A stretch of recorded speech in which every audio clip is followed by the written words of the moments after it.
So, Mackenzie, I think what I will do is I will officially start. There will be more people coming in, but I will officially Sure. start our meeting. And welcome to the Grand Piano Series. It's first of many events that you'll be doing for us this week. So that's really great. Good to have you. Actually, the very first time I heard your name was from Anna Han.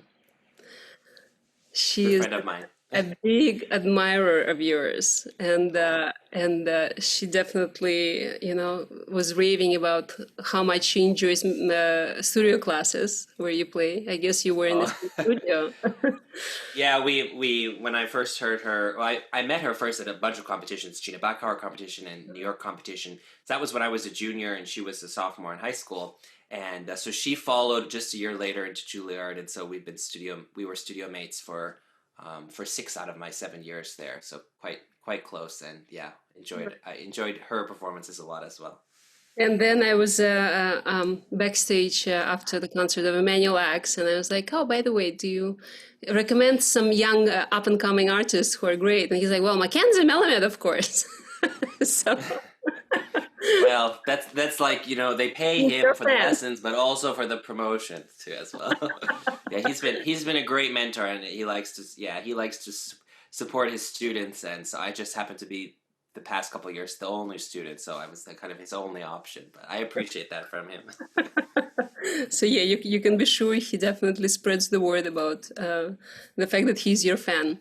Anyway, I will let you talk about your program, and then we will open it up to our audience, to ask some questions and so Sure. forth. Yeah. Well, it's great to see everyone virtually. I'm really looking forward to coming back to the United States after tomorrow. I'm flying into Florida. It's going to be great to see my family, my parents who live in South Carolina. They're driving down, fully vaccinated, and excited to give a live recital again, since everything has been online now for just, this is kind of the 1 year anniversary of everything shutting down. And I was discussing with Milana in the very beginning, or maybe even a little bit before the coronavirus, just about like, how do we, what systems are we using to like get good live stream quality? And so now it is, music world has really changed in that past year. So when we went into lockdown, I was in New York City from March until middle of June, and I really wanted to learn some different repertoire that I hadn't really been able to focus on as much as some of the other requirements. I had just finished school, and of course, every year, no matter what degree program you're in, you have to learn a specific kind of track of making sure that you cover all the bases that you learn: classical, romantic, uh, modern, 20th century, that kind of hit the mark on everything. So I wanted to really enjoy being free and just learn pieces that I had loved for a long time and hadn't really had a chance to learn. So the first work, which is the Bach Partita #1, is a work that I've loved forever. I've heard the majority of my friends in my studio class performing it, and it was kind of one of those pieces during my undergrad, along with Beethoven 109 and 110, that I thought I would never play because everybody seemed to have already played it. And so I finally came back to it, I think, after the wealth of knowledge of all of my friends playing it, and it really gave me some wonderful insights. And also the mood was so different during the quarantine that I was really in a tight space, alone, and just trying to stay calm. And I think actually that's a great metaphor for Bach, because we're so kind of boxed into what we think Baroque music should be and how it should be played. But once you kind of realize what your restrictions are, you can really feel free. And so I think I play quite. I have a very brazen approach to maybe tempi, or it might even be just the characters. I like to switch the characters and the repeats. I think the repeats from Bach all the way, even into Haydn, you can really do some wonderful, crazy changes in terms of not only dynamics, but in variation of character, and just the slight, uh, um, just little pianistic things that we can change that make the music that much more interesting, because they're repeated for a purpose. When you dance something, you dance it again, you're going to do something slightly different. And so that's what I love in the partita. And maybe the movement that I go a little bit more quickly on is the well, in addition to the gigue, I love this courant, which I think is the most challenging dance of the whole set because of the way that in a lot of his movements, the left hand and right hand have very similar. The way that they move is either parallel or reverse, and a lot of times it's a combination of that both hands are moving simultaneously in opposite and also sometimes parallel movements, and that the rhythms get a little bit tangled up.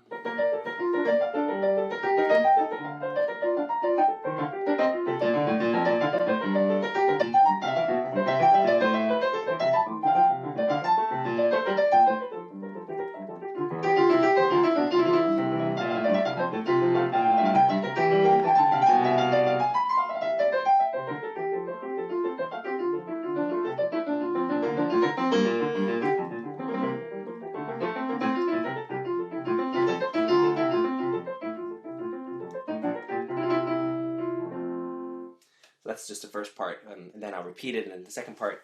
And so already there, I kind of changed up kind of went from a very high volume and then just really caved down. And maybe that's not something you could do on on a harpsichord, but you can definitely do it on a piano, and even on this keyboard, you can still do some things. So I'm looking forward to opening my program with Bach, the first Partita. And I love playing Bach since 2 years ago I got to play in Leipzig, where Bach spent the majority of his life working, and that was very inspiring. And I played the G major French suite, which is probably maybe the second after this kind of most cherished suites that he wrote. Then I'm going on to a piece that's in the same key technically, at least it starts in the same key, and but it's written just a couple hundred years later by Bartók. And that's the Sweet Opus 14. And this is also kind of like a dance-like quality, but we get the Hungarian take on it, and kind of even going into Romania, getting these folk songs. And a lot of Bartók's music was based on the ethnomusicological work that he did when he went into the Gypsy lands, and he went to the native, or I don't know really how to say it, but he went just to see the working, the rural folk, and to see what rhythms that they were, what kind of music they were connected to, and what was their music, what were their rhythms. And this work actually doesn't follow any of the original themes, or any of the original rhythms or harmonies or melodies that he got when he was doing his research. So this was kind of all made up from him, but they're all really wonderful. And so we get the dance rhythm. So it'll be kind of fun, at the end of the Bach. And if it's real quiet, I might just go right into the Bartók.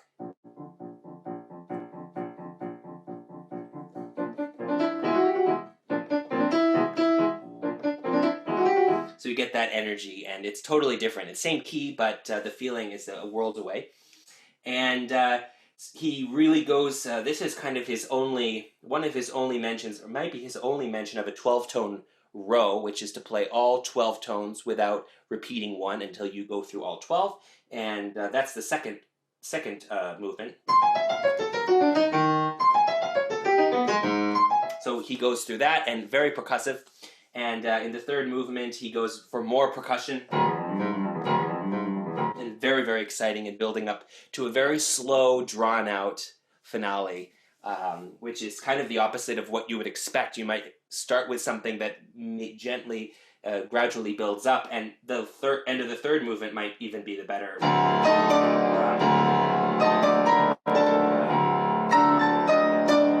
Except we end like this.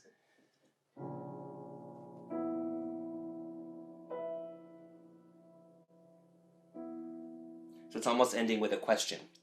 And then I'm giving a few of this very similar different programs. I believe I'm going on next to the Chopin Two Nocturnes.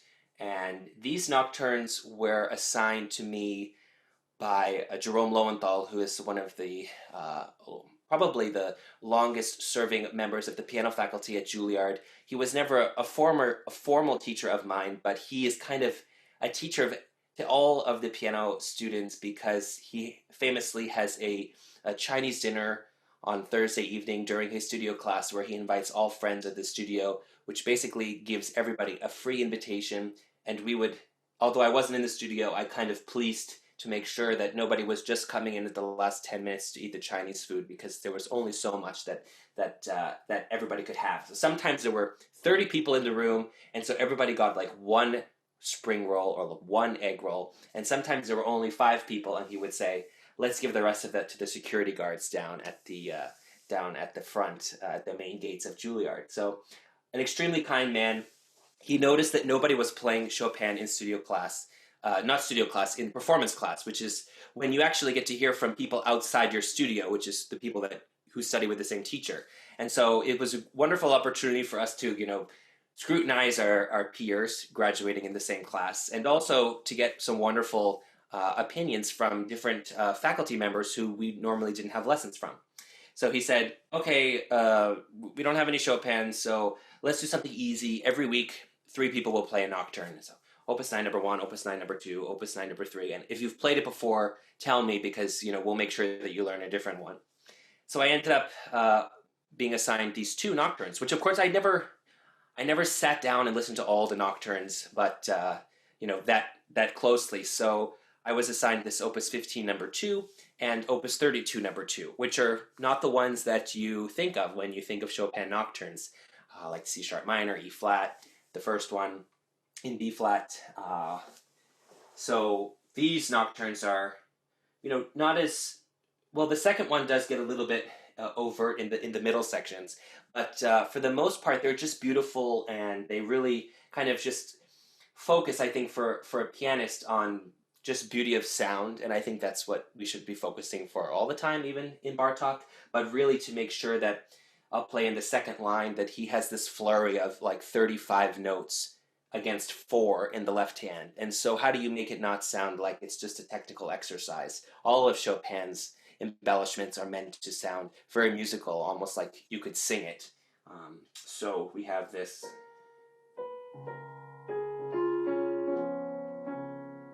I'll just skip ahead to the.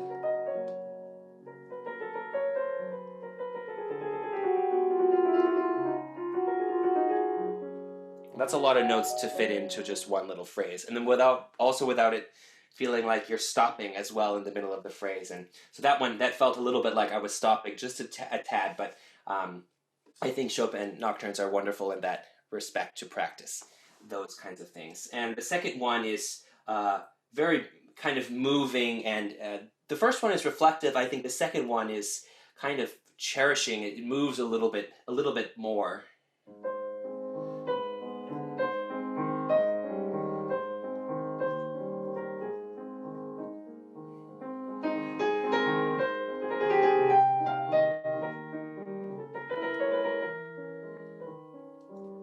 So that's a beautiful theme, and the middle section gets a little bit tempestuous, I would say. Not something like as scary as playing the C minor nocturne, where you have this, and you're not supposed to play it with any stress. But of course, you see doppio movimento, play it doubly as fast as you started, and but without this stress. And of course, you're playing all these chords nonstop. So a little bit of a different feeling from that. Then moving on, I have another set, or a set of similar pieces to Chopin, but this one is very intimate and very personal to me. These 5 preludes, Opus 16, early works by Alexander Scriabin.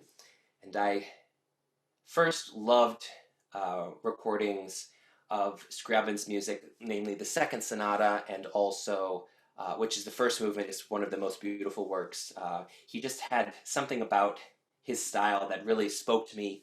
And when I started classical training when I was 10 years old, after many years of playing jazz and Mozart horribly without the proper training, I realized that my ancestry comes from Eastern Europe and Russia. And so I really felt a close connection to the first works that my first teacher, who was from Russia, Olga Rogach, trained at the St. Petersburg Conservatory, and she immediately gave me Prokofiev First Sonata, Shostakovich Preludes, and wonderful short early pieces of Skriabin, the C sharp minor Prelude. My mom loves the D sharp minor prelude, but I told her that at 10 years old, I don't think I could manage that one. That's famous. Horowitz, as an encore, performed that one. But these preludes, I first heard one of my really good friends perform at a music festival that is run by another Russian guy, Vladimir Feltzman, which is called Piano Summer at New Paltz, at the State University of New Paltz in New York. And everybody gets to perform a lot of pieces during the 3 weeks, and we have 3 lessons with each of the faculty members. It's quite intense. And he had been working on these Skriabin preludes that I had never heard myself. Skriabin has quite a number of sets of preludes. And these works really touched me just from the opening. And they're all related a little bit around B major and with sharps. And then he goes into 2 with sharps, B major and G sharp minor. And then he goes into G flat major. He flips it to flats, and then E flat minor, and then the last one ends in F sharp, which I think is a magical key that he writes in. So this set opens like this.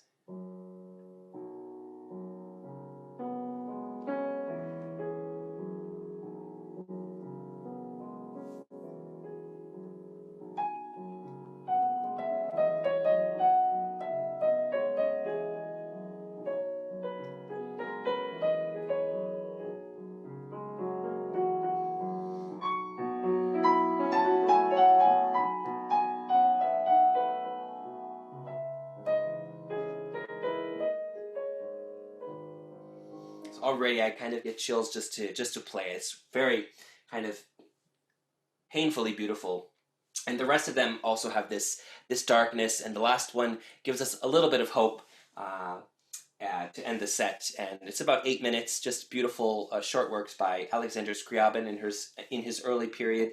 And then after, I guess I'm going from F sharp to C sharp minor to the Symphonic Etudes Opus 13 by Schumann. And this was probably the hardest work that I had learned up to a certain point. I was learning this and preparing the Samuel Barber Piano Concerto, which is, I would say, more challenging, but it's a totally different kind of challenging, whereas you're memorizing patterns that you tell yourself are patterns, but they don't really exist, but you have to somehow put it together for the concert.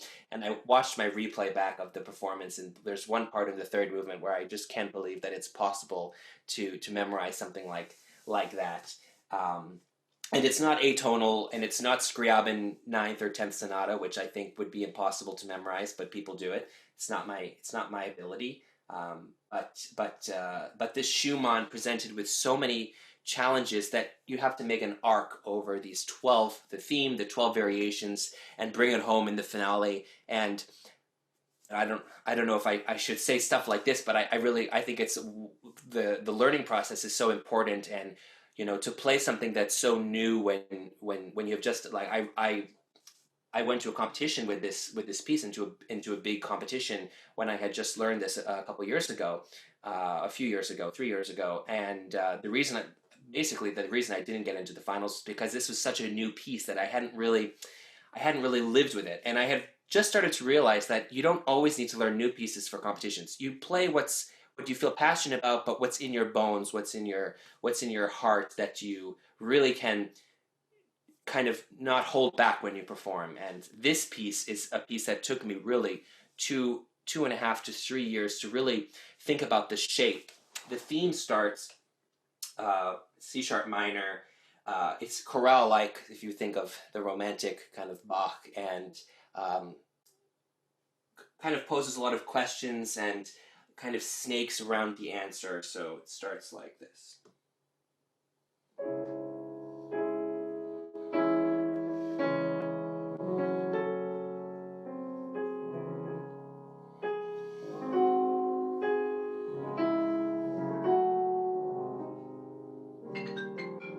Oops, I'm getting a phone call. Not my... 1 second, sorry.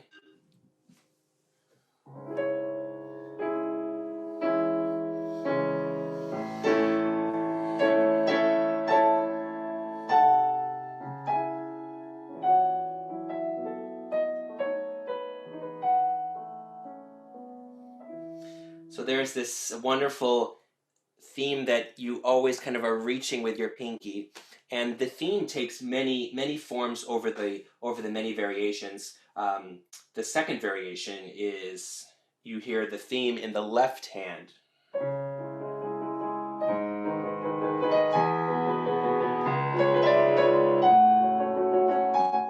But mostly we hear in the right hand. But when we have the opportunity to repeat, so I take the repeat and really hear. So that's.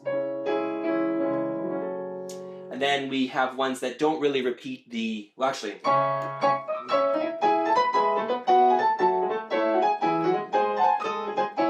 that one repeats the harmonies, but it doesn't repeat the melody. This one repeats the melody, but it's done in a very kind of fantastic way. And then there's one, which actually, two of them that are very intimate, but the one just before the finale is in G sharp, and it really pulls at the heartstrings.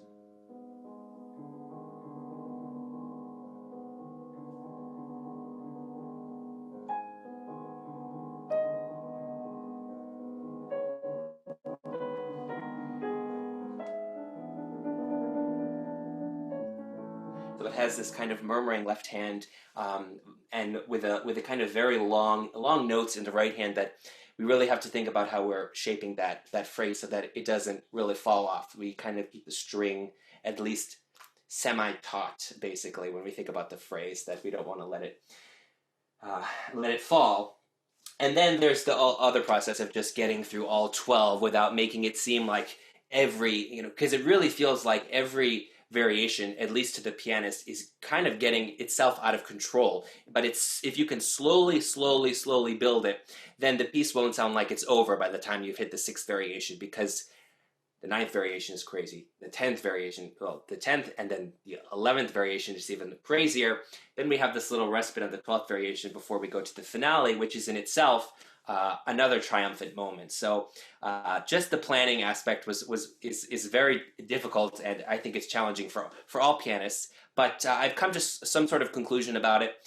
There were two versions of this: the original 1837 and the 1851 version, which pianists tend to take a few things. There's an extended finale which I don't like at all, and which is not really played. I think there are a few versions where that full finale is fleshed out, but I don't do that. But there are also 5 posthumous variations or etudes that sometimes people play either at the end or they sprinkle them throughout. And I haven't mastered those. I haven't put those into the scheme. So I play the kind of bare bones original 1837 edition, which is wonderful on its own. It's about 24 minutes, so it's not short to say at all. And utilizing those variations, the repeats in the variations, also creates as much room for contrast as a pianist could ask for, and certainly it's very, very challenging.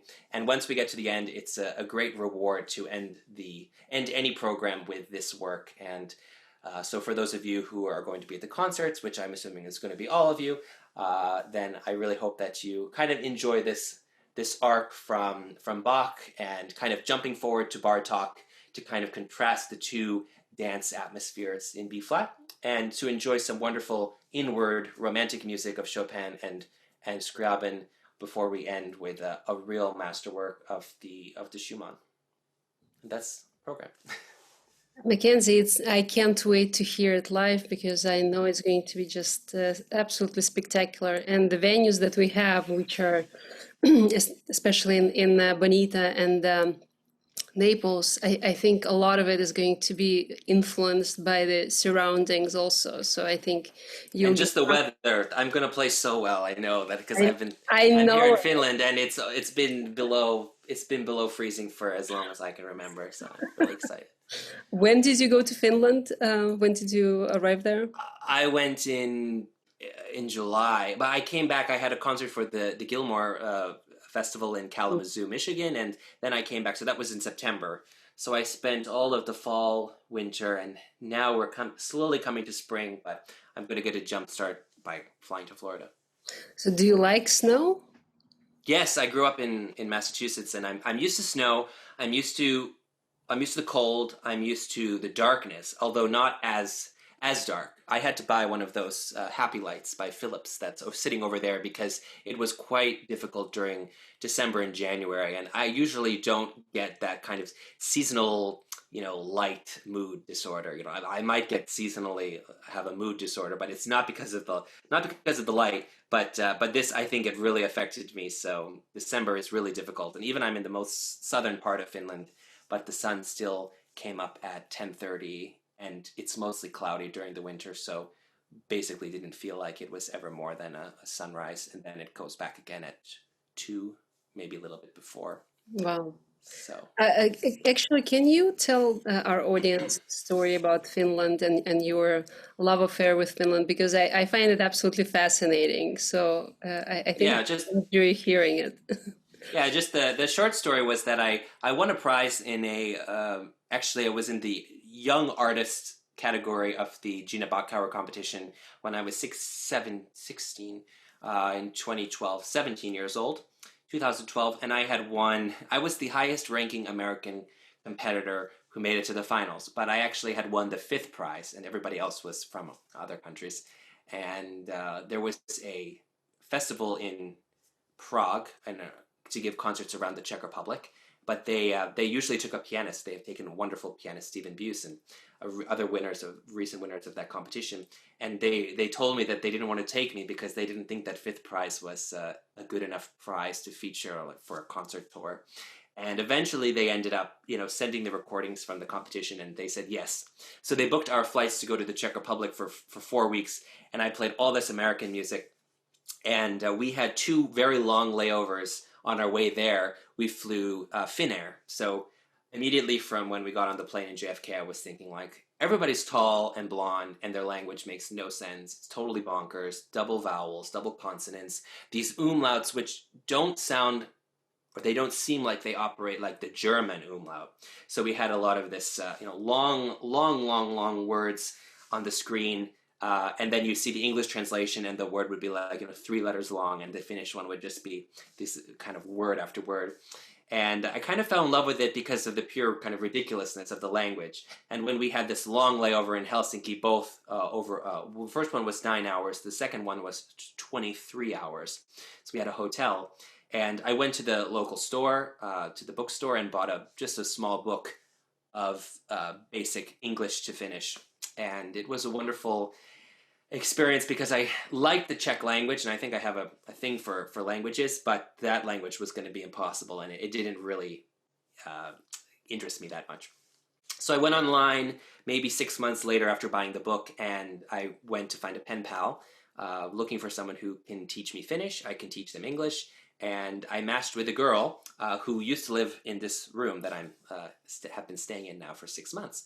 And so eventually when I came back to Finland, I went on a vacation, was originally supposed to go somewhere else. It got canceled. I said, why don't we come to Finland? Her family is used to international visitors, so they invited me to stay with my grandmother, and we came to Finland and kind of fell in love with it and fell in love with them. And they had a piano concert for me arranged by by Vivi. Vivi's aunt is a music teacher in the Helsinki area, and they arranged a concert for me. And there was a man who said, there's a big international piano competition coming up next year. You should totally enter it. And if you speak Finnish, you'll probably win. Although I know that doesn't really count towards the prize. But I did end up applying to the competition. I was accepted. And when I got there, I started speaking a little bit of Finnish. And then I was suddenly interviewed by kind of like Finland's New York Times. You would say I was in the articles maybe every other day during the competition with some stupid thing that I was speaking Finnish, or that I was talking about the famous Finnish foods, or talking about Marimekko and Iittala, which are the famous Finnish brands. And so not really about the competition, but I did win the competition.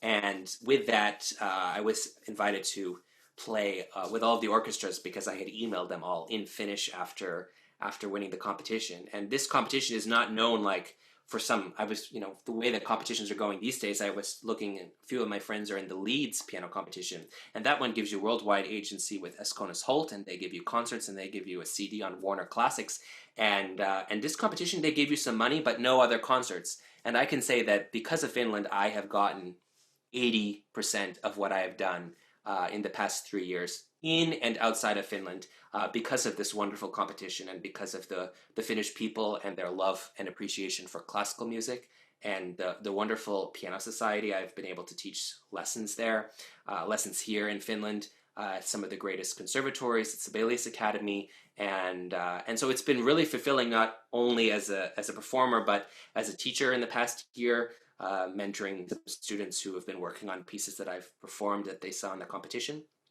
And so since 2018, I was invited to play in Finland. I premiered the Barber Concerto the first time in with the Helsinki Philharmonic, and premiered a new piano concerto. And it's been wonderful to get to know the country, and the orchestras are all top notch. So it's kind of like a dream. And now hopefully I'll be able to start working with some of the Finnish conductors who are also really up and coming as well. And now I have just gotten my second visa, which extends for another year. So I'm on the permanent residency track because why not? I'll live in Finland for 4 years, and then I can get a European residency and live in France with my cousin if I want to after that. But Finland has been really special, and it just started from the layover, and to get all these concerts and my first agent and this wonderful experience to now start living here. And I start to understand the news just a little bit more and more every day. It's quite difficult still, but it's definitely the strangest story that I have been able to tell. No, it's absolutely fascinating, and I admire your inventiveness in a way, right? Because it's so challenging to find performance opportunities, and how do you, as a young artist, right, what it is that you need to do in order to continue doing what you really love doing, right? And in a way, we started this concert series, to also help out young up-and-coming artists, and create more opportunities for them. So I admire the fact that you kind of thought out of the box and considered doing something very different, which is like learning Finnish and moving to another country. And they love classical music. It's true. So it's fantastic. In your brief introduction, you mentioned jazz as a that you played jazz as a young person. Is that something you are still continuing to do? Well, I guess when I meant jazz, I kind of meant everything that's not classical music. So actually, my teacher, my first teacher, he played 6 instruments. So he kind of, gave me like the jazz, the fake books, and the rock and roll books. And he also was a composer, kind of. If anybody knows David Lons, he said that he was his friend and idol, which is kind of this. I don't want to say it's like easy. It's quite easy listening music. He said it was new age music, which was not the most musically challenging, but technically it did grow me my playing a lot. I would say I did play a little bit of jazz. It didn't stick really so much with me, but what did stick was when I would play for kids. Would play for kids that were a little bit older than me. If I was in 3rd grade, I was playing for 6th graders, maybe at school or a different school, because I would just be invited to talk about playing the piano, and I was able to play at I played at the White House. I was invited so randomly when I was 9 years old, and I played for 5 years at the White House, and so everybody wanted me to talk about that experience. But that was playing Christmas music, and so I had learned all this Christmas music for the concerts that I was giving, and I also learned music because I was mostly playing concerts at senior centers, assisted living places locally. I was also playing, for my family, grandmothers and grandfathers, and so I learned a lot of music from the 40s and 50s. We used to play Name That Tune and give out those really not so good tasting like Mozart bars. Then we started giving out symphony bars because those tasted a little bit better for the winners. We didn't want to give them something that wasn't going to taste good. And so I was playing, In the Mood, and I was playing Red Roses for a Blue Lady, and stuff that I had no idea about. And then my mom got me into playing her own, like, Barbra Streisand stuff. So then I kind of said, maybe I should just permanently switch to classical and just give up. But I always enjoyed playing, Broadway music. Even in high school, I did all the music for the musicals. So we did 42nd Street and Guys and Dolls and things like that. So that was kind of my respite a little bit from classical music during the spring, where I could really focus on just have a break and shift my attention to something else. So maybe not jazz, but I have been not only a classical pianist. I really enjoy playing other things aside from classical music. That's great. We had an opera festival here, outdoor opera festival, and the one of the things that they did, it was West Side Story, and I told my husband, I said, I am probably the only person who has directed West Side Story where the cast was all girls. We had all Wow, that's girls. incredible. I had a summer gig where I worked in a girls' camp. And yes, we did 42nd Street and West Side Story with all the girls. So Yeah. it was pretty funny. Tell us more about your White House gig. How did that come about? Yeah, it's a three-step process. So we were moving. My mom had a real estate friend, and she sold our house. She was great. She sold it in record time. And so then, of course, that woman was always over. So she heard me practicing. And just like I got a Facebook message from our mailman when I was 6 years old. And he said, I found you on Facebook. I found your card that your mom had given me 15 years ago. And I looked you up. And wow, I can't believe that I was delivering mail to you, that your mom would invite me in. And she makes famous chocolate chip cookies, which I'm sure that she's going to make for you. But don't tell her. She'll kill me if I ruin the surprise. But yeah, so Vicky was there, the real estate agent, and the mailman was always there, like listening to me playing Beatles music from my stepfather because he loves the Beatles. And so she invited me to play at one of her open houses. Like, she's trying to sell a house. Oh, Susan, why don't you bring your son like to play on the keyboard? So I did that a couple times. And one woman there was working for Lupus Foundation of Massachusetts. And so she invited me to play at this Lupus fundraiser, which was headed by the main anchor of WCVB, which is it was the ABC for Boston, Susan Warnick, and she was a really big news anchor for midday, and because my mom was always watching, I know her, and so at that concert, the woman who organized that recital, that fundraiser that I played at, was organizing a fundraiser for George W. Bush. And so they invited me to perform for, I didn't have to pay, I think, it was maybe something like $5,000 to go and $10,000 because you get your photo with him. So the highlight of my I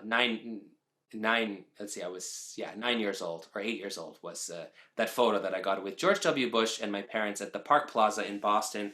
And I played The Yellow Rose of Texas and Deep in the Heart of Texas. And then at the end, I yelled, I think I remember because it was really embarrassing. I said something like, I hope you like that. And then I think my mom said something, or somebody, I don't know, I think I said Georgie, but I don't think he was there anymore. And so I don't think I would be invited back to play at the White House, but I ended up getting on the list. So I played holiday music at the White House when the family of the Secret Service members and people who worked at the White House would walk through in December. And so I did that for that year. I was invited, and then for his whole second term, I was the youngest performer during those 2 weeks where the families would walk through and see the decorations and everything. And I have a great photo playing on the Steinway with the eagle legs, which is a famous kind of facet of the White House main upper, I forget what it's called, the East Room. Fantastic. No, it's a nice story. It's like play for this open house and then get invited to play at the White House. So we really kept in touch with her way long after she sold our house. She's been a really good friend of ours. Well, that just tells you really never know who is in the audience, right? Yeah. Mackenzie, when you choose music that you want to work on and perform, what inspires you? What draws you to a particular piece of music, and how do you choose your selections? Yeah, I've always leaned towards pieces that don't get aired as much. Pieces. Of course, I'm playing symphonic etudes in the first partita, which is kind of an exception for me. But I actually like to combine the kind of cornerstones of the repertoire with the works that I believe are really deserving, and they do tend to be the ones that are very passionate, very gritty, kind of get into the heart of music at a very deep level, emotionally. I think I go there. One of the works I play the most is Funerai, which is a funeral written by Liszt in 1849 to commemorate his friends and his guilt for not joining in the Hungarian Revolution. And that's not the most difficult text. There is a crazy octave section, but I think that the emotional impact of a piece like that is very, very high. And so I believe that we can also get that with Bach. The intensity of the Bartok as well. And then I was, learning Beethoven Pastoral Sonata, and I just think that it really fit my mood during this time. I was trying to stay calm, and I really connect with some pieces sometimes, and then a few years later, I might not see it the same way. But recently I kind of opened my mind up to Debussy, and I learned Image Book 1 and Estampe, and I always kind of stayed away because I didn't really feel connected to that energy. And somehow over the lockdown, I really had a different energy in me, and I was kind of rushing to the piano to play the Image or the Estampe, and the kind of flow kind of took over my energy. But basically, I try to stay away from pieces that I don't feel like I can do something unique with. And I think that we're not all here to go to competition. And as in every competition, I'm really sick of them. And I believe that they can be great vehicles. And I'm even competing in a competition next month and in June for the American Pianist Association. But there are competitions that 12 out of the 80 contestants who are invited to play 15 minutes are playing the same Haydn sonata, and they're playing Ondine and Scarbo from Gaspard de la Nuit. And while those are probably some of the greatest repertoire choices that you could play, I think that a lot of people choose repertoire for the wrong reason. That, okay, if I play this, it's going to go over well. And I wish that people, and maybe they do, maybe everybody just wants to play Scarbo, because why wouldn't you want to play Scarbo? But I think that everybody should stay true to the music that that makes you passionate. If you ever are saying, why am I learning this? Or I'm not really enjoying to practice it. Then I don't think that we should be learning that, because there's enough repertoire to go around, and not every pianist has to be successful by playing Rock 3, because I don't know if I'll ever play Rock 3, but I love to play Rachmaninoff Paganini variations. I'm playing it in 2 months, and Barber Concerto and Franck Symphonic variations, and other works that are. I just played the Skriabin Piano Concerto for the first time. I learned it in January. I played it in February, and I couldn't have felt more connected to the piece. And that's really how I know that that's the piece for me. Because from the first performance, I just felt totally like I knew what was going on. And in Skriabin, the left hand is always changing, and the patterns are changing. But if something is just for you, you know it, and if the music is distilled within you, you're just going to have such a great performance. And I think that's what the future of classical music needs, is for people to play that music, which can really penetrate into the audience and just beyond the notes and the score. Yeah, that's it. Well, first of all, Scriabin Piano Concerto, I hope I'll hear it live with an orchestra with you playing it. I love that work. It's one of the most incredible pieces written. But you bring up an interesting point, because I remember at Juilliard, I remember those dinners, Chinese dinners at Lowenthal's, and we lived in a sort of bubble, in a piano bubble, in a way, right? So because we were surrounded by people who were so passionate about piano music, and they were incredible performers, and when you get out into the real world, I hear often some audience members saying, well, where is the music that is familiar to me? So how do you make it? What would be your suggestion, first of all, to people who are looking to hear familiar work? And what do you think we as presenters can do differently?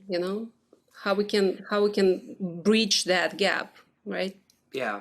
I think that what people used to do is, or what the major orchestras do now, is that they'll put maybe something they did wrong is that they put something familiar in the first half, and then the second half, before before they did Beethoven Fifth Symphony or they did Brahms One or something, they would put a new work, new commission or something. And maybe that's a great way to get people to listen to new music. But if you put only the new music in the second half and then you have half your audience leaving after the intermission, I think maybe there's a stigma about, like, oh, this new music, it can't be good. It can't make sense because we've got these great symphonies, and so let's just hear them again and again and again.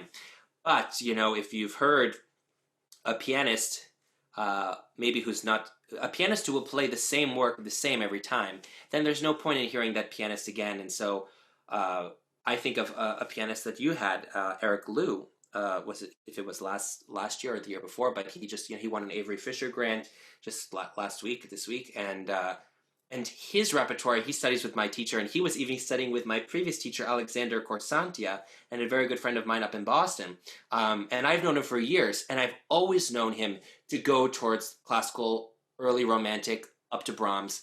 But he's had a wonderful career after winning the Leeds competition, and he's played mostly Bach, Mozart, Bach, Schubert, but mostly for the concerti, he's been playing Beethoven 3, Beethoven 4, and Mozart. But he is such a wonderful advocate for that music that I think that we're not always going to have just pianists or just cellists or violinists who are going to play new music. But I think that it's wonderful to have those specialists of the early music as well, or kind of the standard. But not everyone feels comfortable to play Baroque and classical, and not everyone feels comfortable to play modern and contemporary. And I'm talking to a couple of my friends that I want to collaborate with, and they say, well, my program is actually going to be mostly modern and 20th century.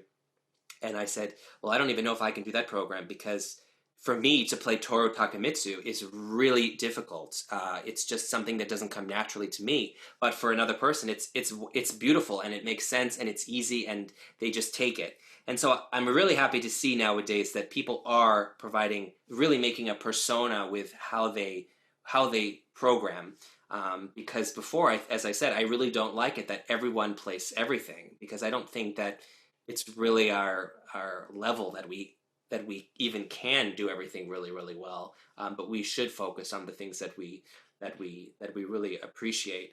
As far as like presenting, and I think that we still have to continue to do the foundation, and whether it's, maybe I don't think that, this was Beethoven's 250th, but really every year is like Beethoven's 250th. We're hearing all the symphonies all the time, and it is a great way to get an audience. But even if we could move the dial a little bit forward, and I think that the newer generations and the concert goers are becoming a lot more knowledgeable and a lot more open to even hearing, symphonies of Shostakovich. I mean, I just discovered Sibelius symphonies. They're so beautiful. Sibelius' Third Symphony is one of my new favorite works. And, that's mid-20th century. Of course, it's not some other mid-20th century. It's not Weber and it's not Schoenberg, but I don't really know I don't know, there's no advice I could do, but I think that we are going in the right direction slowly. And I'm very glad that there are pianists who are specializing. There are so many wonderful piano concertos coming out, and I'm lucky that I'm premiering a new piano concerto by Avner Dorman next year, and I hope, and it may be coming to Florida, but I haven't confirmed it yet. But I'm hoping that within the next 2 years I'll have a performance of that in Florida. And it's not atonal, it's passionate, it's rhythmic. Avner Dorman writes in a wonderfully kind of rhythmic, percussive, kind of energizing, that really you want to jump out of your seat. And he writes technically so difficult, but a lot of jazzy influence. I've played a lot of his other works, and there's this kind of Israeli, like harkening back to his Israeli roots, and so we get a lot of these folk melodies, and then he combines it with this kind of new world rhythm and harmony, which is wonderful. So I hope that comes to Florida as well. That kind of also bridges the gap between standard and what else is possible? What other route can we go for Right. performance? No. And I hope it does come to Florida. We'll be there if it's within 3-4 hours driving distance. Yeah. So, well, I would want to open it up to our group. I've asked too many questions, so just in case any of you have any questions of Mackenzie, of myself, of what's coming up. David, you have to unmute yourself and go ahead. Just 1 second. Unmute yourself. I never was very good at unmuting myself. But anyway, hi, Mackenzie. Hi. My question really had, apart from, you used one phrase which I thought was beautiful, which I guess is an oxymoron, the painfully beautiful. I love that.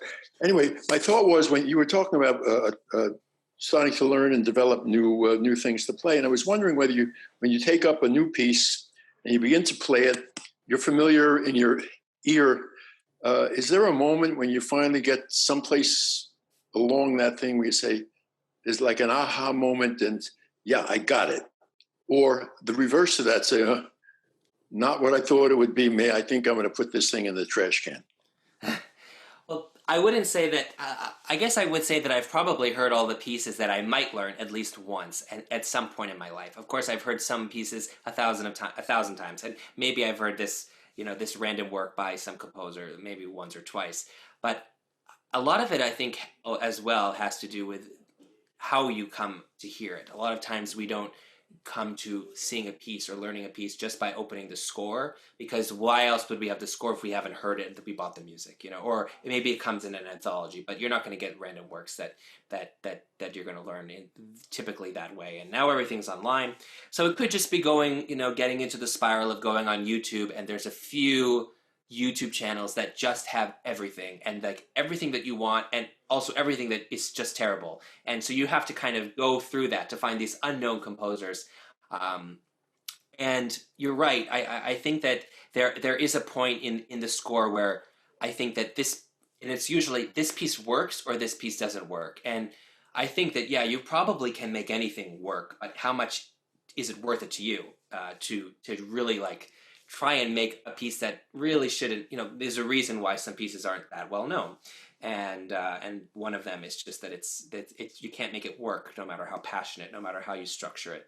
And to hear a wonderful performer really helps. And so luckily there are wonderful performers on YouTube that specialize and recorded all of the piano works by so and so or something like that. And so we really get an idea of what is possible. But there's definitely that moment that I do feel that, yeah, this piece can work, and normally I'm thinking about it in relationship to something else. I don't do it here because of the way that this program came together, but I do like, well, at least with the Bach and the Bartok, I do like to program things in a quite a weird way. I mean, I was programming the Bach and then from the Bach, if you don't play for 10 minutes, it lets you know that you stopped practicing and that your break is too late. And I'll just end it. It just ended a second because I know we're gonna run out of time. So so the jig ends, and so then I go right into the nocturne, which I think is wonderful, and it's just a simple key thing. And so then I go end with that. And maybe I could even do this if Milana doesn't mind, but then the nocturnes are going to be out of sync. And then from there, then it's a totally different B flat, so that you don't go, which also works, but there's a different thing in the middle. It's A sharp, but it really goes back to B flat. And then after the bar talk, this kind of ends a little bit drowsily, I would say, and for the American Pianist Association, I'm then playing a commissioned work that really fits in well. And after the Scriabin Preludes, I also sometimes program the Stravinsky etude, which is also in F sharp. And so I think that there's a better way of making programs that connect everything, and whether it's with keys or atmospheres or moods, much better than Bach, Beethoven, Chopin, Liszt, Prokofiev, and then end with 20th century. I don't think that works. It can work, but it's wonderful to just kind of have this revelation where almost you would rather have no applause in the concert and just play kind of attacca everything to keep the mood and to keep us on this path, so that we have 10 stories, but it's part of one movie. And that's actually the way I like to program. And so when I hear something, a wonderful work, it will probably be in the context of that would really work after this, to kind of make a whole storyline out of a performance. Well, we haven't printed the program yet, so if you want to switch around, yeah, maybe we'll do like one nocturne. And there's only five pieces, so you get 1, 2, Well, yes, 5 kind of, but Let me maybe, know maybe I'll do tonight. that. Michael, did you have your hand raised? Did you want to? Yes, I did. Thank you. I know you're young, but you look like you're in pretty good shape. Is working out part of the routine, or is that the Finnish diet? No, no, I appreciate it. I think I just have purposely. I have bad light, and maybe this is rolled up. No, I'm not. Finnish culture is like. Well, actually, it just depends on a lot of like who you have for immigrants. So America has a lot of great Italian delis, and my mom remarried into the brother of the best deli owner in Massachusetts, and so I'm constantly eating those Italian grinders. But here we have like kebab places from. Mostly, I think that people are from Macedonia or Albania, and so that's so close. And so, like twice a week, I find myself ordering from there and going to pick it up, and hopefully that nobody finds out. But they always can smell it when they come home. So I'm not in the best of shape, but I actually can say that since I don't eat a lot of fish, I'm doing quite well for the diet that they have, which is a lot of fish and a lot of berries. And so I try to just wherever I am, I just grill my chicken and my broccolini and my asparagus. So it's very American either way. Anybody else has any questions? I will join a gym though when I get to Helsinki. The nearest gym is like a 45-minute bus ride away. So. Oh my God. Yeah, no. Unlike my experience in New York. I have gym which is 5 minutes away, and I have a hard time making it there. Yeah, my new gym will be 5 minutes walking away. But of course, when it's -20, who wants to get dressed up to walk 5 minutes away? But the Finnish people, they have a word for it, sisu, and so they get it done. Greg, did you have your hand raised or? Yeah. I didn't, but if there aren't any actual musical questions, I thought maybe you or Kuniko might want to share with us how you know each other. Me or Milana and Kuniko? Since you are unmuted, why didn't you say it?